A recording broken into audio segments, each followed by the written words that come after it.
Bom dia, paz do Senhor, como vocês estão, como tem passado?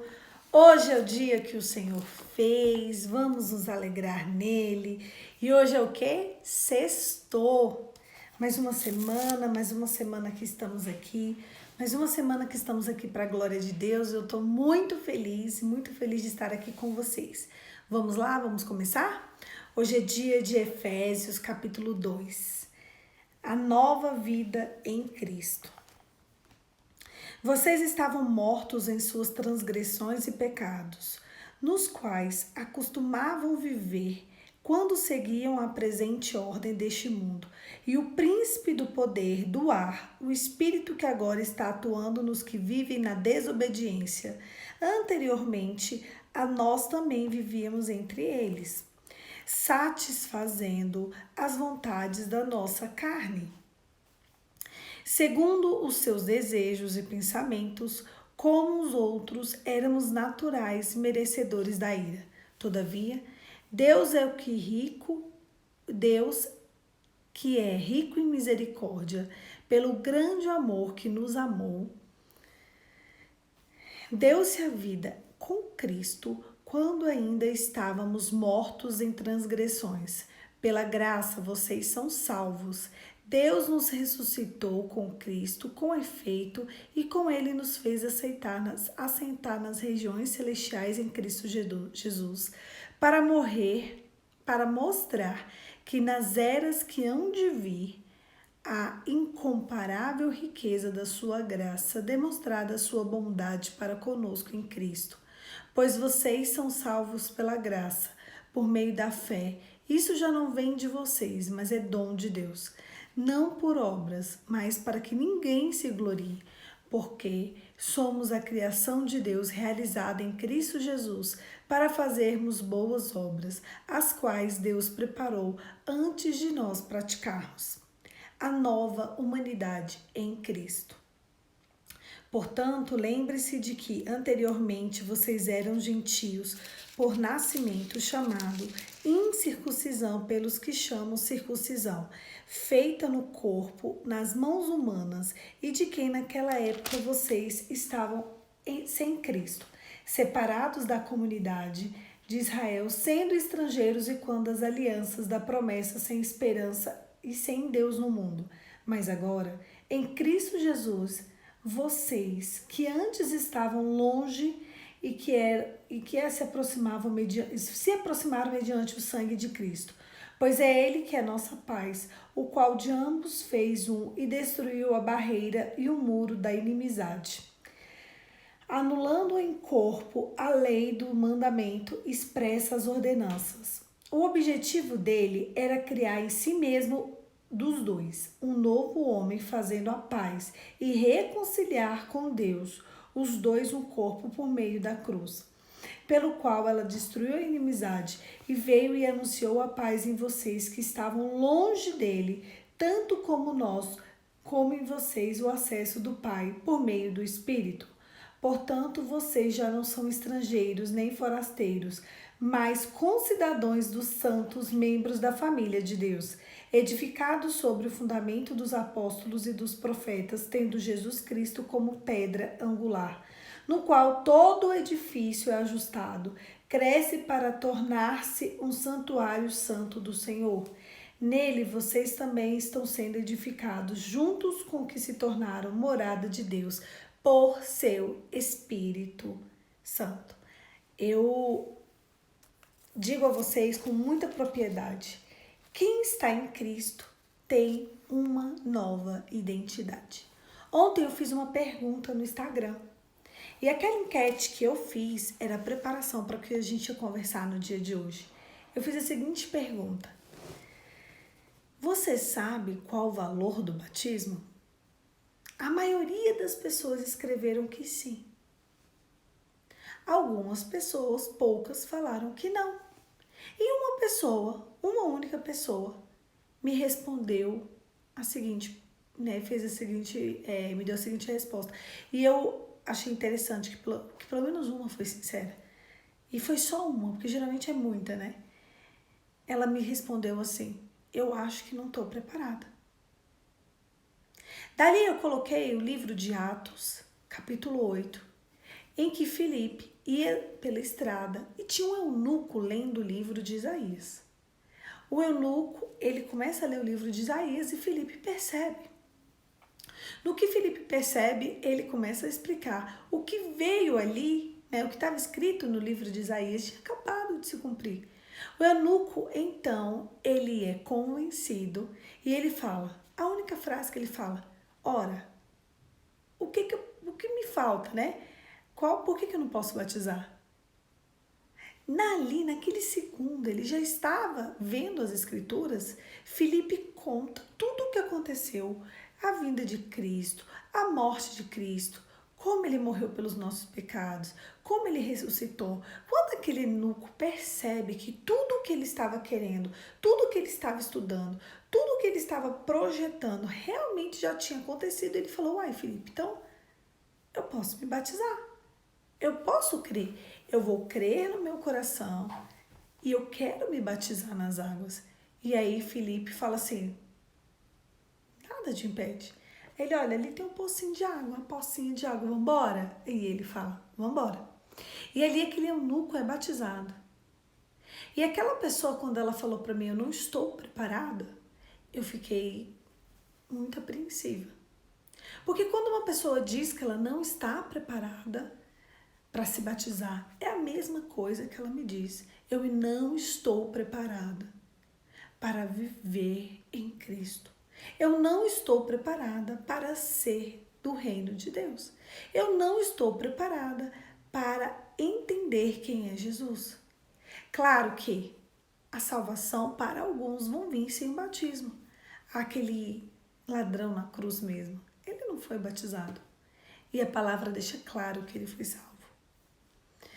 Mas para nós que vivemos o Evangelho, que conhecemos o Evangelho, não nos batizarmos é querer ter e permanecer com a nossa antiga identidade. Quando a gente passa e quando a gente mergulha nas águas, quando a gente é batizado, a gente está dizendo para o mundo, olha, tchau, eu não quero mais. Esse texto de Efésios capítulo 2, ele nos relata o que acontecia antes de estarmos em Cristo. Porque antes de estarmos em Cristo, o príncipe desse século dominava a nossa vida. Então não adianta você falar, eu sou de Deus. Você tem que fazer coisas que são de Deus. E o batismo é uma das principais características da salvação. O que te impede de batizar? O que te impede? Por que não? Por que você não quer viver uma nova vida em Cristo? Você sabia que o príncipe desse século, ele quer isso? Ele quer que você não tome posicionamentos, e eu também, diante de Deus. Eu me batizei na segunda semana de novembro de 2008. Nossa, foi um dia lindo. Foi um dia, assim, memorável. Uma semana antes de eu me batizar, aconteceram coisas. Meu Deus. Uma semana antes, não, me desculpa, um dia antes. Um dia antes eu fui para a faculdade e uma amiga me ligou pedindo para eu buscar em um determinado lugar. Eu fui, busquei ela. Quando eu estava chegando na minha casa, eu bati o carro da minha irmã num carro que estava parado numa faixa de pedestre. Eu acabei com o carro da minha irmã. Eu acabei com o carro da pessoa que estava na minha frente. Eu estava juntando dinheiro para minha formatura. Todo o dinheiro que eu juntei foi para arrumar o carro delas. Porque nem a minha irmã e nem a pessoa que eu bati o carro tinha o seguro. E eu não me formei, quer dizer, eu me formei, mas eu não fiz formatura. Não fiz. Eu não pude fazer formatura. Por quê? O dinheiro de eu fazer minha formatura foi para arrumar o carro delas e foi muito caro. E ali, com aquela dor no peito, né? Além do dinheiro que eu tinha juntado, ainda tive que dividir em várias vezes. Então eu passei o ano de 2009 inteiro pagando conserto de carro. E eu me formei no meio de 2010, para vocês entenderem o quanto foi pesado. Eu acabei com a frente do carro da minha irmã. Acabei. E tudo isso aconteceu em uma fração de segundos. Graças a Deus ninguém morreu. Graças a Deus deu tudo certo. Eu acredito que tinha que acontecer daquele jeito. Graças a Deus ninguém nem se machucou. A menina que eu peguei, ela tava sem cinto atrás. Eu lembro que eu tinha falado, na hora que ela entrou no carro, eu falei assim, põe o cinto. E só falei, né? Adulto, a gente não tem que ficar, põe o cinto, menino, põe o cinto, põe o cinto. Isso a gente faz com criança. Eu lembro, eu virei pra ela e falei assim, coloquem os cintos. Eu tava com uma colega do lado, essa menina atrás, e ela não colocou o cinto. O rosto dela ela foi com o rosto assim no banco do carro e ela ficou cega por 5 horas. Mas passou. Graças a Deus. Cega, sem ver nada. Por 5 horas. Porque ela é a única que estava sem cinto. E ali eu passei um tempão pagando, porque também, coitada de mim, eu era estagiária. E foi o preço. Mas quando eu me decidi viver uma vida em Cristo, eu percebi. O dia que eu me batizei, eu percebi. E isso foi acontecer um dia antes de eu me batizar. O inimigo, ele tentou entristecer meu coração e fazer eu parar. Eu percebi que a vida em Cristo, ela era uma vida debaixo da graça. Ela era uma vida debaixo de misericórdia. Você fala, não vou me batizar não, que eu não quero bater o carro. Cada um tem uma história, cada um tem uma trajetória. Cada um tem um contexto. Aquele dia, naquele contexto, talvez Deus me livrou de muitas coisas, porque eu bati o carro e eu não vi. Tinham 2 crianças atravessando a faixa. E se eu tivesse matado aquelas 2 crianças? Eu não vi. Ele simplesmente, a menina freou em cima, porque as crianças estavam correndo. Eu não vi. E se eu não tivesse batido nela, provavelmente teria matado as crianças ou atropelado, enfim. E às vezes o inimigo nos distrai. E eu tava com o som ligado, conversando com as meninas no carro e dirigindo, e pá! Simples assim. Não deu tempo. Eu tentei frear ainda e não deu tempo. Mas, fora o meu desgaste financeiro, ficou tudo bem. E ali eu entendi que quando a gente quer o evangelho, quando a gente se decide pelo evangelho, a gente tem que abrir mão de muitas coisas. Aquilo fez parte da minha história. Aquilo marcou porque foi um dia antes de eu me batizar. Foi aquele fato que fez com que eu não fizesse uma festa de formatura.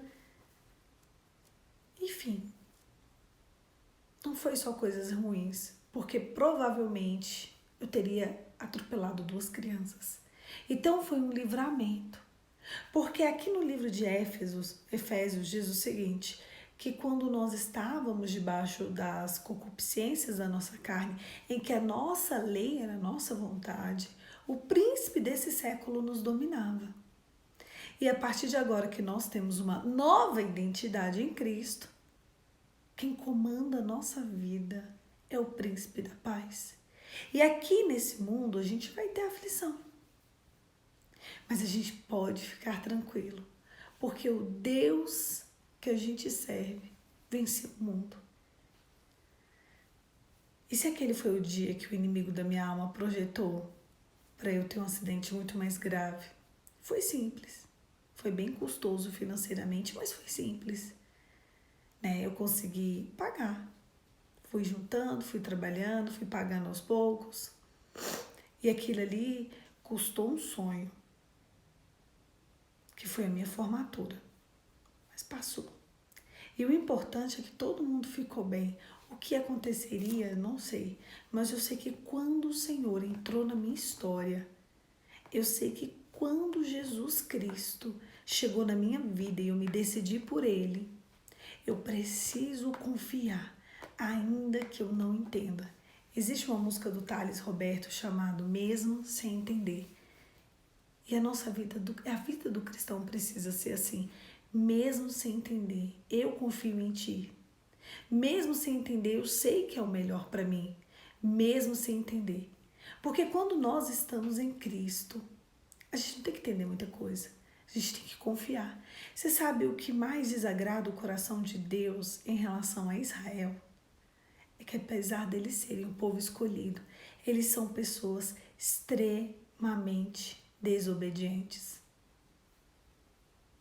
Extremamente desobedientes. Eles não quiseram a Cristo, eles não quiseram obedecer, eles não quiseram acreditar, eles não entraram na terra prometida em 14 dias, porque eles resolveram reclamar.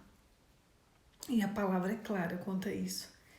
Isso é o que mais entristece o coração de Deus em relação a Israel. E quando nós temos uma nova identidade em Cristo, o que Jesus espera de mim e o que Jesus espera de você é que eu e você não nos esqueçamos do Deus da nossa salvação. Ele realmente espera que você e ele realmente espera que eu possamos acreditar e confiar que ele é galardoador daqueles que nele esperam. Vocês sabiam que existem coisas que a gente só vai entender no céu? Tudo nos será explicado. Cada passo de Cristo, cada passo do Senhor, cada anjo enviado no dia do juízo final, no dia em que nós estivermos diante do tribunal de Deus, vai aparecer assim a nossa vida. No dia em que você nasceu, aconteceu isso, Poliana. Quando você tinha 1 ano de idade, aconteceu isso. Tudo nos será revelado naquele dia. E existem coisas e circunstâncias e guardas. O Senhor não vai nos guardar para manter em secreto. Hoje a gente não entende. Mas vai chegar o dia e uma hora que todas as verdades do Evangelho nos serão descortinadas. Aquele dia, naquela batida, era como se Deus perguntasse para mim: e aí, você está pronta? Você está pronta para viver me amando, independente das coisas que estão acontecendo na sua vida? Eu lembro que naquele dia eu só agradeci. Eu só agradeci que todo mundo estava relativamente bem.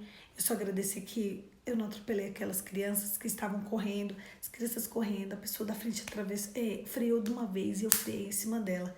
Quase eu não consegui frear, eu bati, na verdade. Né? E aconteceu. E foi daquele jeito. Será que se hoje você me contasse as suas circunstâncias, como você me contaria? Sabendo e tendo certo que mesmo que você não entenda, que mesmo que eu não entenda, mesmo assim o Senhor nos guardou? Porque eu tenho certo que Ele me guardou de alguma forma ali. Eu tenho certo que era para fazer parte da minha história que eu não tivesse uma festa de formatura. Minhas 2 irmãs tiveram, eu não tive. Não tive como fazer.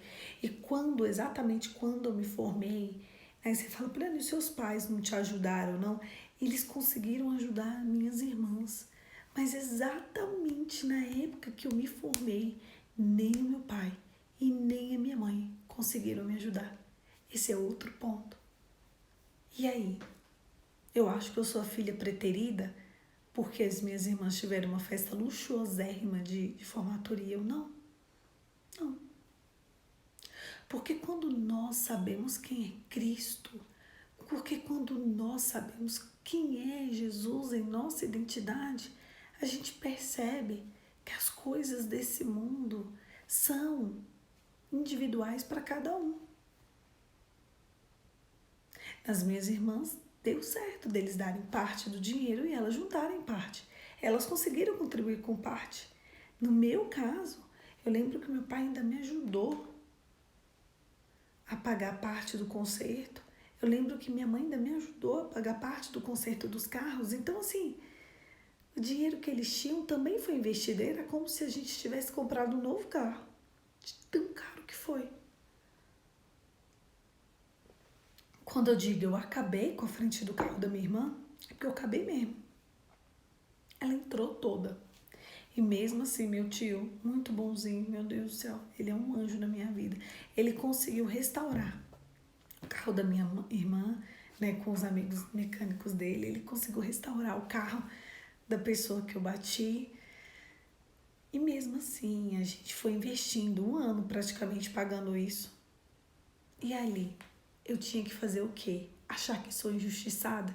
Acontecem situações na nossa vida, às vezes as pessoas acham que eu sou alecrim dourado, que nasceu no campo sem ser semeado, que eu sou Alice no País das Maravilhas, ou que eu sou a Poliana do livro. Poliana do livro. Não, acontecem coisas reais. Tem dia que é muito bom, tem dia que é maravilhoso, tem dia que é normal e tem dia que é um desafio. E aí nesses dias de desafio, e nesses dias de tribulação, e nesses dias em que a angústia cerca a minha alma, como eu vou me comportar?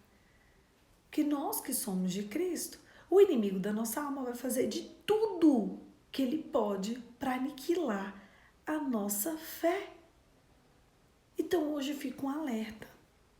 Talvez a tribulação que você tem passado aí, talvez o seu grande desafio seja o céu e o inferno te testando para saber até onde você vai. Ah, agora ela desiste. Agora ele desiste. E Deus te falando, imputa fé, vai, acredita, um dia ele será revelado.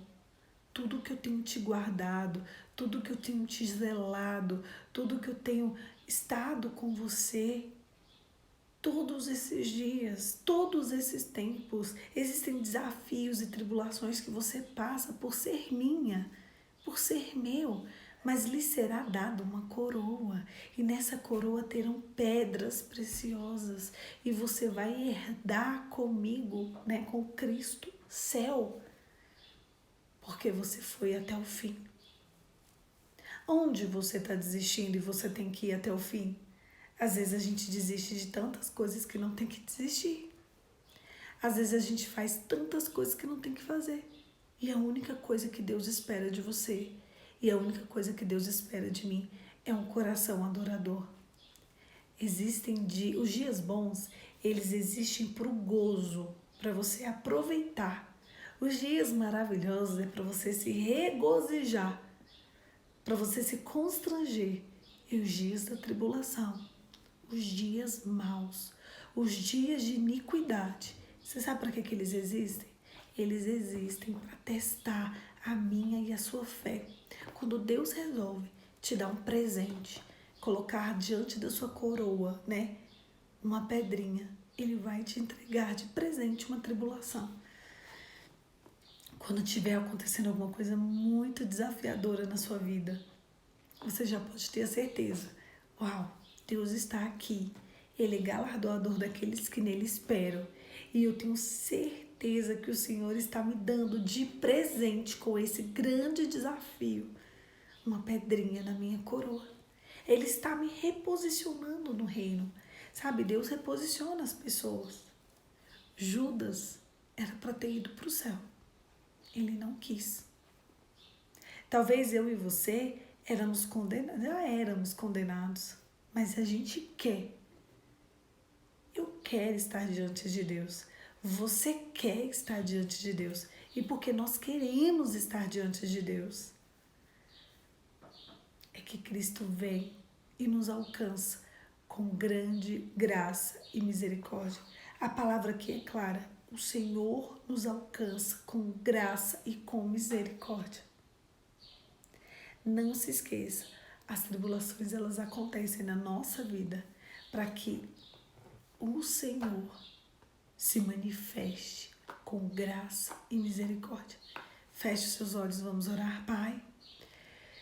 Em nome de Jesus, te louvamos porque o Senhor é bom. Te louvamos porque sei que em tudo o Senhor tem nos guardado, nos livrado, nos protegido, nos levado mais próximos a Ti. Nos perdoe por todas as vezes em que a gente reclama, se vitimiza, murmura e acha que o Senhor se esqueceu de nós.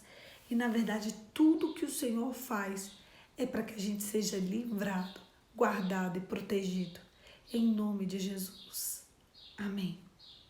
Quando você passar por uma grande tribulação, você pode ter certeza que provavelmente o Espírito Santo de Deus Ele está ali te conduzindo ao caminho da vida eterna. As nossas tribulações, elas só servem para nos conduzir ao caminho da vida eterna. Um beijo, fique com Deus e até amanhã. 5h45 estamos aqui de novo para a gente compartilhar do pão da presença.